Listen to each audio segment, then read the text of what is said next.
আমি জানি আজকের এই লুকটায় অনেকেই তোমরা আমাকে জাজ করতে চলেছ। বাট বিশ্বাস করো চারিদিকের এই no makeup, simple makeup trend দেখতে, দেখতে আমি ক্লান্ত। তাই ভাবলাম কিছু একটু ডিফারেন্ট করি। আজকে তোমাদের সাথে শেয়ার করব এই গ্রেডিয়েন্ট স্মোকি আই মেকআপের টিউটোরিয়ালটা। প্রথমে ইউজ করছি কনসিলার ফ্রম সুইস বিউটি। এটা খুব সুন্দর ফুল কাভারেজ একটা কনসিলার। তারপর কনসিলারটাকে লক করে নিচ্ছি ফরএভার 52 এর কম্প্যাক্ট পাউডার দিয়ে। এবার শুরু হবে আসল কাজ। একটা ব্ল্যাক শ্যাডো নিয়ে আমার আই সকেটটাকে ভালো করে ড্র করব। আজকের এই আই মেকআপটা দেখতে যতটা সিম্পল লাগছে, এটাকে করতে গেলে কিন্তু প্রয়োজন প্রচুর ধৈর্য আর প্রপার টেকনিকের।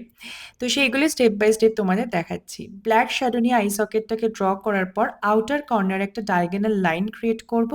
তারপর ধীরে ধীরে ওই সকেট লাইনটার সাথে ওটাকে মার্জ করে দেব। এরপর শুরু হবে কালারটাকে ধীরে ধীরে একটু ইন্টেন্স করা।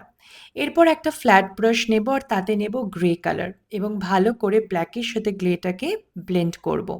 গ্রে এমন একটা কালার যেটা দেখতে খুব ইজি লাগে, বাট গ্রেকে বেশি ব্লেন্ড করলে সে কালারটা একদমই একদম চোখ থেকে উড়ে যায় যাকে বলে। কারণ ম্যাট কালারের মজাই এটা। ম্যাট কালার দেখতে যতটাই সুন্দর লাগে, ব্লেন্ড করার পর যদি প্রপার টেকনিকে ব্লেন্ড না করো পুরো কালারটাই উড়ে যায়। এরপর একটা একদম লাইট হোয়াইট কালারের শ্যাডো নিয়ে আমি ভালো করে গ্রেটাকে স্মাচ করছি। তারপর আবার আরেকটু গ্রে কালার দিয়ে ইন্টেন্স করলাম। এবারে ব্ল্যাক কাজলটা নিচ্ছি ফ্রম রেনে, সেটাকে আউটার থেকে মিডল অবধি আমি আইজের ইউজ করছি ওই সকেট এরিয়াটাতেই কালারটাকে, যাতে ব্ল্যাক কালারটা আরও বেশি ইন্টেন্স হয়। হাফ ইউজ করার পরেই ইমিডিয়েটলি আমি ওটাকে একটা বুলেট ব্রাশ বা স্মাজ ব্রাশ দিয়ে ব্লেন্ড করে দিচ্ছি, যাতে কাজলটা ড্রাই হবার আগে আমি যে স্মাজ লুকটা চাইছি সেটা যেন পাই। নাও সবথেকে প্রবলেম যেটা থাকে সেটা হচ্ছে কাজল স্মাচ করার সময় একটু এদিক ওদিক হয়ে গেলে কিন্তু পুরো পান্ডা আইজের মতো লাগে। তাই জন্য খুব ধীরে সুস্থে আমি ব্লেন্ড করছি। আউটার কর্নারেও সেমভাবে লাইনারের মতো করে ডায়াগোনাল লাইনের মতো করে সেটাকে ব্লেন্ড করে নিলাম। তারপর আবার গ্রে শ্যাডোটাকে দিয়ে ব্ল্যাকের সাথে স্মাচ করে দিলাম। এবার সেন্টার পার্টে একটু অল্প করে কনসিলার ইউজ করছি, kind of half cut crease করছি অন দ্য সেন্টার।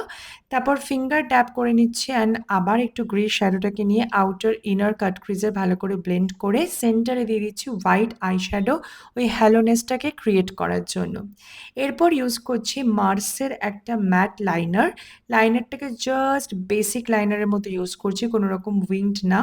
আর এরপরে পরে নিচ্ছি ল্যাশ। তারপর বেস মেকআপটা করে নিয়েছি, যার টিউটোরিয়ালটা তোমাদেরকে নেক্সট ভিডিওতে দেবো। চোখে ইউজ করে নিলাম হোয়াইট কাজল, তারপর ব্ল্যাক শ্যাডো দিয়ে নিচ থেকে আউটার কর্নারটাকে পুরো একসাথে জয়েন করে নিলাম। আর একদম ইনার কর্নারে দিয়ে দিলাম একটু silver shadow, and that's all. এতেই আমার রেডি গ্রেডিয়েন্ট স্মোকি আই। এটাকে অনেকে হ্যালো আইজও বলে। এই ধরনের আই মেকআপ তোমাদের কেমন লাগলো অবশ্যই জানিও কমেন্টে।